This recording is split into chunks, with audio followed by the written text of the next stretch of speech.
بسم اللہ الرحمن الرحیم اللہم صلی علی محمد وعلی آل محمد کما صلیت علی ابراہیم وعلی آل ابراہیم انکا حمید مجید اللہم بارک علی محمد وعلی آل محمد کما بارکت علی ابراہیم وعلی آل ابراہیم انکا حمید مجید بسم اللہ الرحمن الرحیم السلام علیکم ورحمۃ اللہ وبرکاتہ۔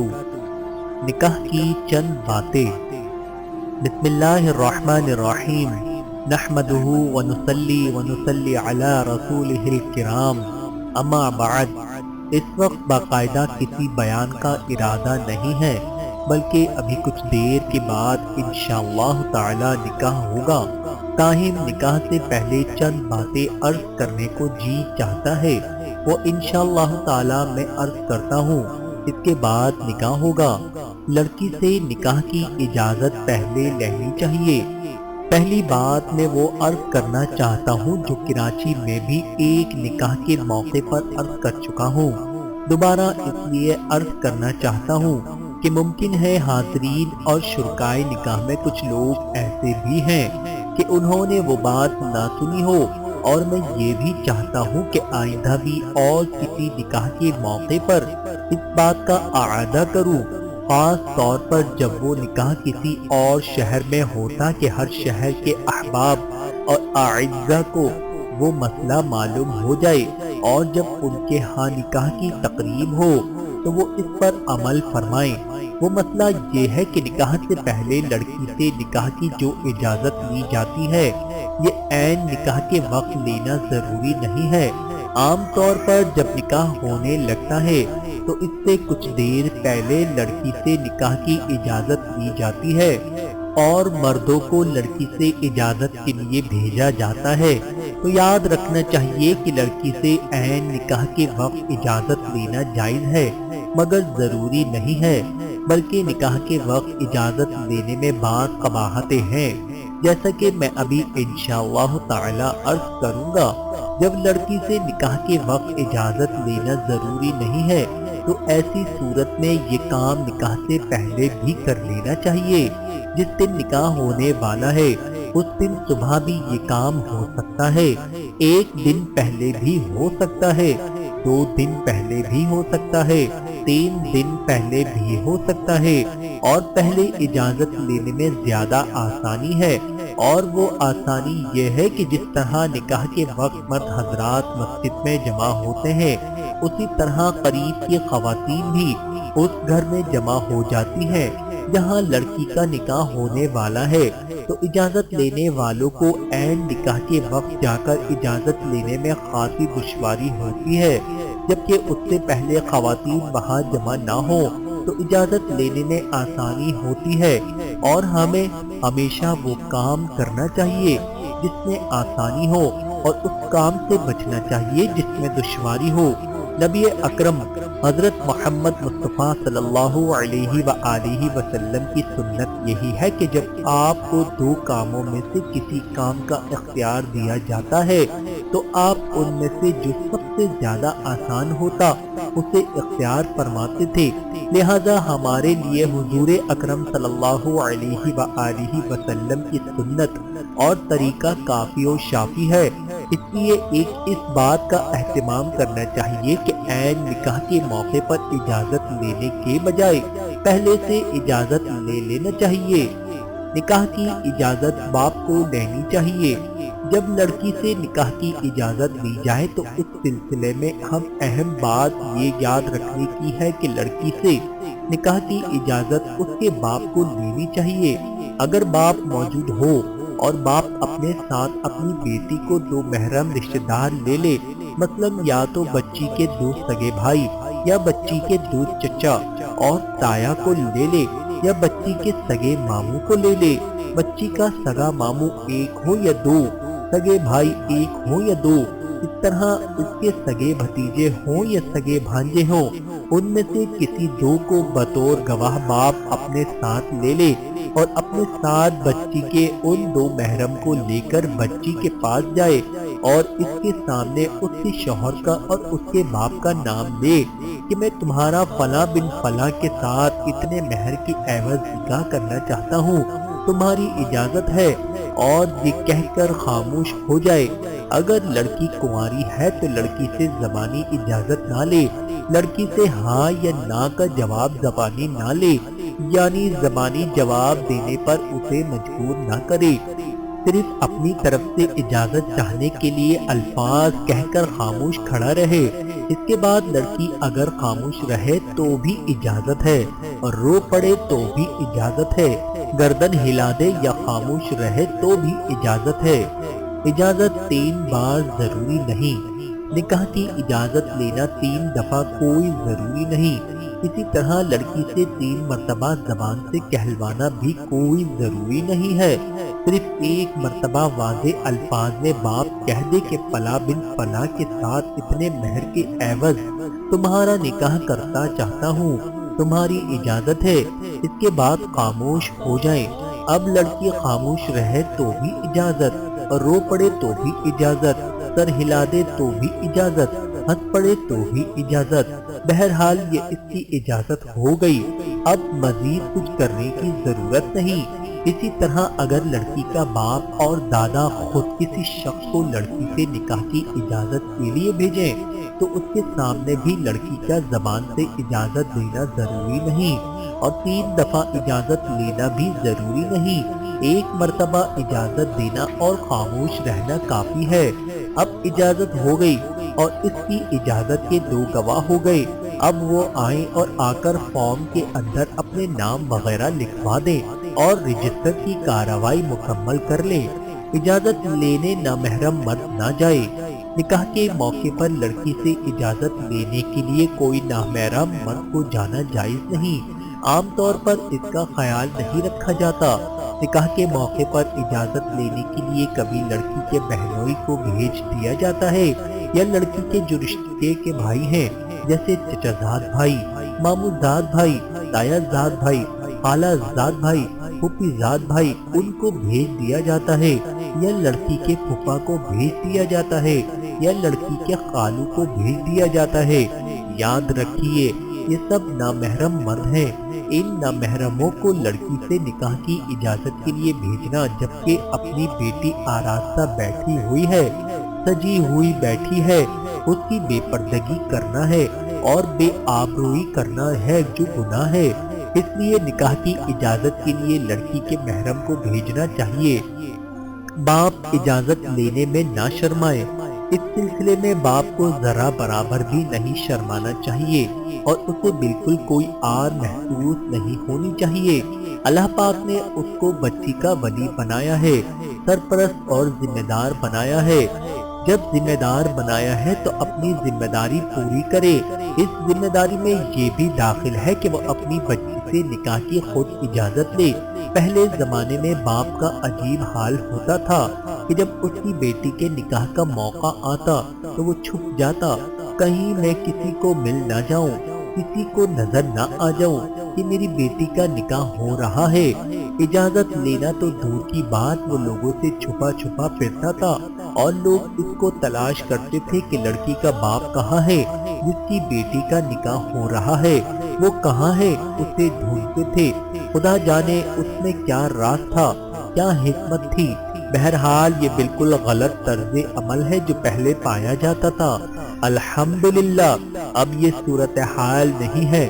لڑکی کا باپ مجلس نکاح میں ہوتا ہے، لیکن اب بھی یہ کمی ضرور ہے کہ لڑکی کا باپ خود عام طور پر لڑکی سے نکاح کی اجازت لینے نہیں جاتا اور اجازت لیتے ہوئے شرماتا ہے۔ حالانکہ یہ کوئی شرم کی بات نہیں، شرم تو گناہ کے کام میں ہونی چاہیے، ناجائز خلاف شرع کام میں شرم آنی چاہیے، اور وہاں آدمی کو شرما کر گناہ سے بچنا چاہیے۔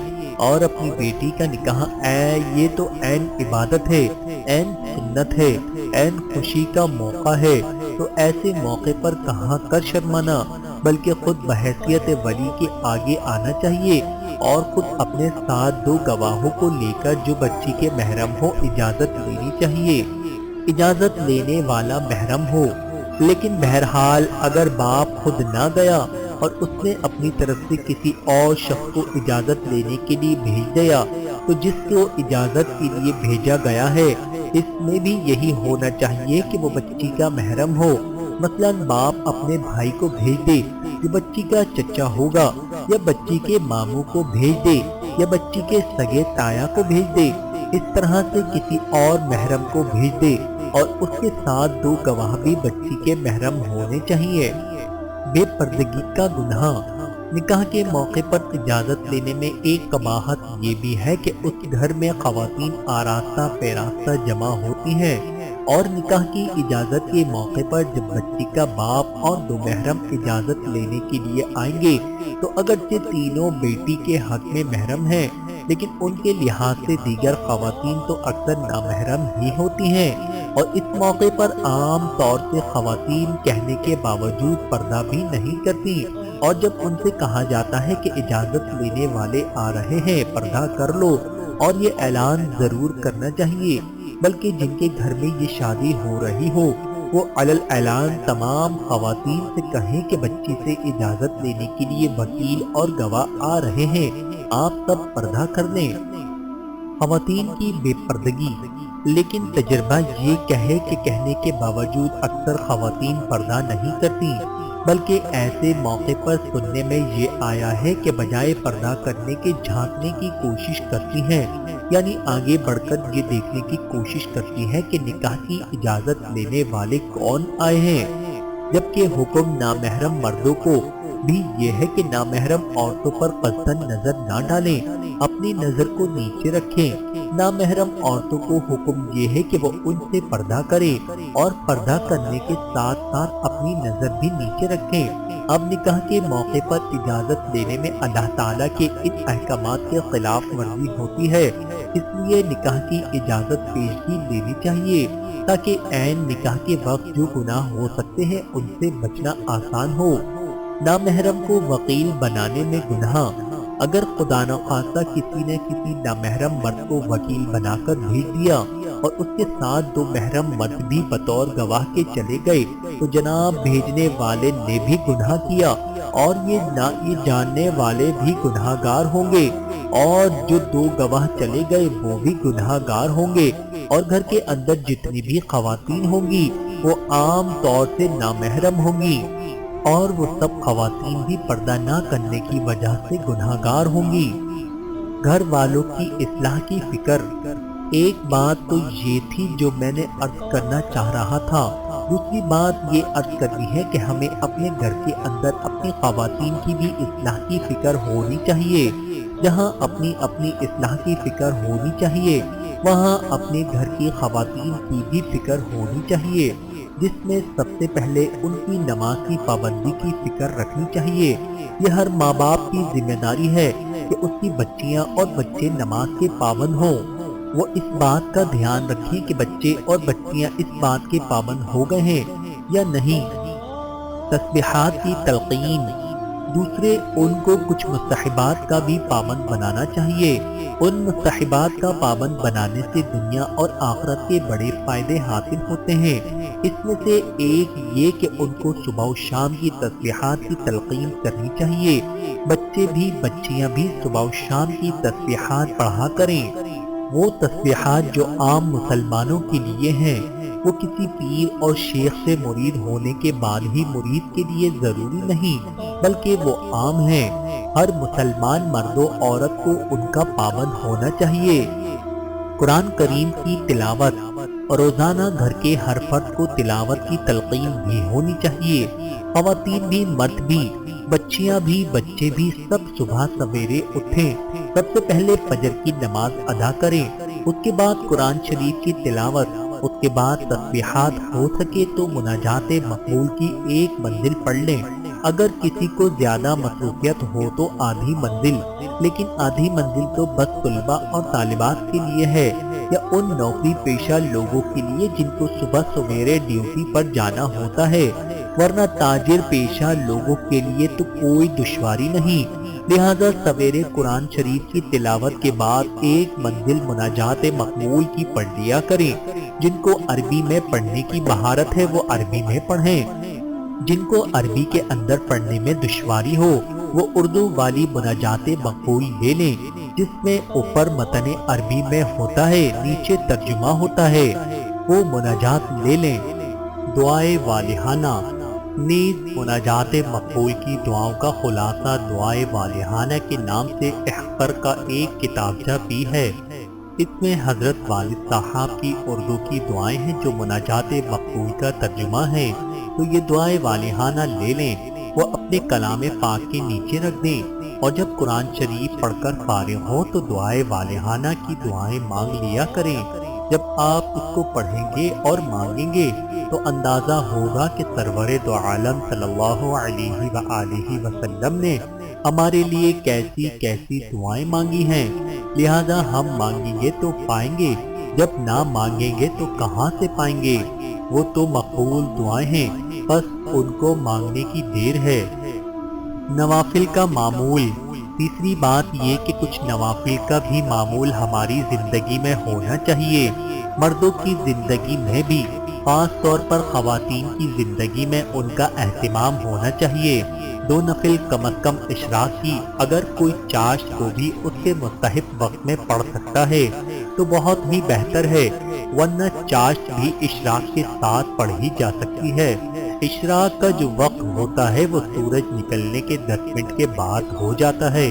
کیلنڈر میں سورج نکلنے کا جو وقت لکھا ہوا ہے اس کے 10 منٹ کے بعد اشراق کی نماز پڑھنا جائز ہے، لہذا 2 رکعت نفل اشراق کی پڑھ لیں، پھر 2 رکعت چاشت کی پڑھ لیں تو لو صاحب دونوں قسم کی نفلیں ادا ہو گئیں۔ اس کے بعد شام کو مغرب کے بعد 6 رکعت نفل اوابین کی پڑھ لیں۔ 6 رکعت اوابین کا ثواب 12 سال کی عبادت کے برابر ہے۔ ان کے پڑھنے سے اللہ تعالیٰ 12 سال کی عبادت کا ثواب عطا فرماتے ہیں۔ اور عشاء کے فرضوں اور 2 سنتوں کے بعد 4 رکعت قیام اللیل کی پڑھ لیا کریں۔ یہ قیام اللیل کی نفل تہجد کے قائم مقام ہیں، یعنی ان کے پڑھنے سے آدمی کو تہجد کا ثواب بھی مل جاتا ہے، بلکہ ایک روایت میں ان کا ثواب شب قدر کے ثواب کے برابر ہے۔ یہ ثواب عشاء کے فرضوں کے بعد اور وتر سے پہلے 4 رکعت پڑھنے والے کو بھی ملتا ہے۔ نماز فجر قضا کرنا جائز نہیں۔ یاد رکھیں، اب میں ایک اور بڑی اہم بات عرض کر رہا ہوں کہ بلا شبہ ہمارا پیشہ مٹھائی کا ہے، اور مٹھائی کے پیشہ ہونے کی وجہ سے دکان رات کو دیر تک کھولنی پڑتی ہے، کیونکہ مٹھائی کی دکانداری شام ہی کو زیادہ ہوتی ہے۔ لیکن یہ آپ یاد رکھیں کہ حلال روزی کمانا اسی وقت تک جائز ہے جس سے فجر کی نماز قضا نہ ہو۔ دکان اتنی دیر تک کھولے رکھنا اور دکان پر اتنی دیر تک ڈیوٹی دینا جس کی وجہ سے فجر کی نماز قضا ہو جائے یا فجر کی جماعت فوت ہو جائے جائز نہیں۔ یاد رکھیں کہ بے شک آپ رات کو 11 بجے تک دکان کھولیں، لیکن 11 بجے کے بعد بند کرنے کی کوشش کریں تاکہ آپ 11:30 بجے دکان بند کر کے فارغ ہو جائیں اور پھر اپنے گھر جا کر آرام کر سکیں اور فجر کی نماز ہر قیمت پر ادا کریں اور حتی الامکان جماعت سے پڑھیں۔ جلدی سوئیں، اس کا علاج یہ ہے کہ جلدی دکان بند کریں اور جلدی سوئیں۔ اگر ایسا کریں گے تو انشاءاللہ تہجد بھی نصیب ہو سکتی ہے۔ اگر تہجد نہ صحیح تو کم از کم فجر کی نماز جماعت سے ادا ہو جائے گی اور فجر کی نماز قضا کرنے کا گناہ بھی نہ ہوگا۔ اس کے بعد اگر آپ چاہیں تو سو جائیں، اگر رات کی نیند پوری کرنی ہے تو کوئی منع نہیں، پھر سو جائیں اور بے شک 2 گھنٹے سوئیں، 3 گھنٹے سوئیں اور آرام سے 10-11 بجے اٹھ کر اپنے کام پر جائیں، کوئی حرج نہیں۔ لیکن سونے کی وجہ سے اور رات کو دیر تک جاگنے کی وجہ سے فجر کی نماز قضا کرنے کی گنجائش نہیں اور جماعت ترک کرنے کی گنجائش نہیں۔ اس لیے ہم اپنی بھی فجر کی نماز کا خیال کریں اور اپنے ملازموں اور گھر والوں کی فجر کی نماز کی قضا ہونے سے بچنے کا اہتمام کریں۔ اس طرح اگر انشاءاللہ تعالی ہم پابندی کریں گے تو ہم بھی نماز کے پابند ہو جائیں گے اور نمازیں پڑھنے لگیں گے اور گھر والے بھی پڑھنے لگیں گے۔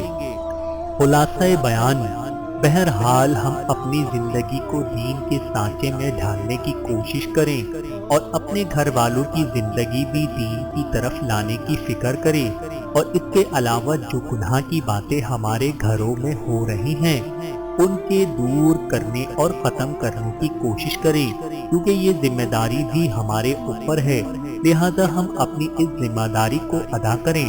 اللہ پاک اپنے کرم سے ہمیں اپنے فرائض پہچاننے کی اور اپنی ذمہ داریوں کو ادا کرنے کی توفیق دیں، اور اپنے گھر کے ماحول کو خالص دینی بنانے کی توفیق عطا فرمائیں۔ آمین ثم آمین۔